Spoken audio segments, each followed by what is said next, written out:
Well, nos manejo está dirigir iba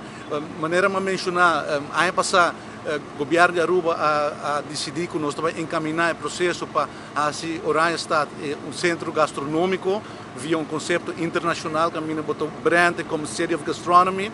e se aí está para dar força na qual inversionista não está fazendo camba e nós pensa agora que a rede de governo para direita e infraestrutura percorrer para a cidade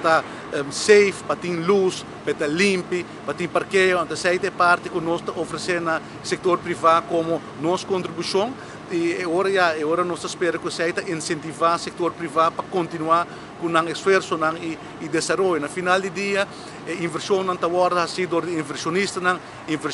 estão com ideia comercial e nós como governo está suporte na visão e esperando que assim nós podemos desenvolver Oranjestad como um centro gastronômico. Mas mencionar que ponto não está gastronomia, outro ponto está percorrer para ter mais tráfego de pessoas e nós estamos fazendo 6 ou 13 diferentes oficinas no back do centro de Oranjestad e dentro de pouco nós vamos elaborar e vai na outra ocasião caminho por anunciar 2 outros desenvolvimentos caminho que vai vir mais gente está no centro de Oranjestad significa que na mesma função também como clientela a gente não vai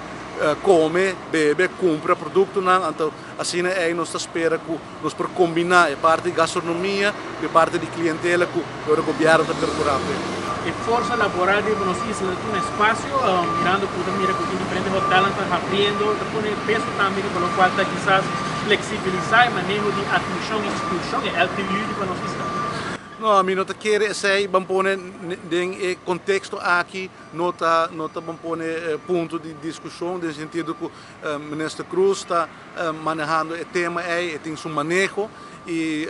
para o qual nós estamos com o crescimento do centro de nossa cidade está gradualmente nós vamos pôr no momento aqui round forward diretamente com o ministério para a área aqui vira sucesso.